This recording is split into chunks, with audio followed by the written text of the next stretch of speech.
നമ്മളുടെ ഇഷ്ടപ്രകാരം നമ്മളുടെ സ്വത്തുക്കൾ നമ്മുടെ കാലശേഷം ആർക്കൊക്കെ അല്ലെങ്കിൽ ഏതൊക്കെ പ്രവർത്തനങ്ങൾക്ക് വേണ്ടി ഉപയോഗപ്പെടുത്തണം എന്നതിനെക്കുറിച്ച് നമുക്കൊരു ധാരണ ഉണ്ടെങ്കിൽ നമ്മളൊരു വില്ല് എഴുതി വെക്കണം.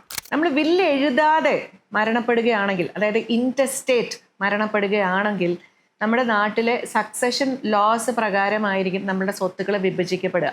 അവിടെ നമ്മൾ ഹിന്ദു ആണോ, ക്രിസ്ത്യൻ ആണോ, മുസ്ലിം ആണോ, നിങ്ങളൊരു പുരുഷനാണോ, സ്ത്രീ ആണോ, നമ്മുടെ കുടുംബാംഗങ്ങൾ ആരൊക്കെ ജീവിച്ചിരിപ്പുണ്ട്, അങ്ങനെ പലതും നോക്കിയിട്ടാണ് സ്വത്തുക്കൾ വിഭജിക്കപ്പെടുന്നത്. അപ്പം നമ്മളൊരു വില്ല് എഴുതി വെച്ച് കഴിഞ്ഞാൽ നമ്മുടെ കാലശേഷം കുടുംബാംഗങ്ങൾക്കും ഒരു കൃത്യമായ ഒരു ക്ലാരിറ്റി കിട്ടുകയാണ്. അവർക്ക് എന്താണ് നമ്മൾ മനസ്സിൽ ഉദ്ദേശിച്ചത് എന്നുള്ളതിനെക്കുറിച്ച് അവർക്കും മനസ്സിലാവുമല്ലോ.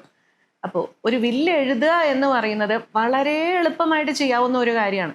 എപ്പോൾ വേണമെങ്കിലും എഴുതിയ വില്ല് നമുക്ക് മാറ്റി എഴുതാവുന്നതുമാണ്. എൻ്റെ ക്ലയൻസിൻ്റെ ഇടയിൽ ഞാൻ എത്രയോ കേസുകൾ കാണുന്നു. അതായത് എത്രയോ വാല്യുബിൾ ആയിട്ടുള്ള പ്രോപ്പർട്ടീസും അസറ്റ്സും വില്ല് എഴുതിയില്ല എന്നുള്ളത് കൊണ്ട് മാത്രം വർഷങ്ങളോളം ഇത് ആർക്കും ഇല്ലാതെ കിടക്കുന്നുണ്ട്. അതുകൊണ്ട് നമ്മളുടെ ആഗ്രഹങ്ങൾ നമ്മളുടെ കാലശേഷം നടക്കണമെങ്കിലും നമ്മളുടെ ബന്ധുക്കളെ ബുദ്ധിമുട്ടിക്കാതിരിക്കണമെങ്കിലും ഒരു വില്ല് എഴുതണം. ഇതുവരെ നിങ്ങളൊരു വില്ല് എഴുതിയിട്ടില്ലെങ്കിൽ ഇതിനെക്കുറിച്ച് ഒന്ന് കാര്യമായിട്ട് തന്നെ ചിന്തിക്കണം എന്നാണ് എനിക്ക് പറയാനുള്ളത്.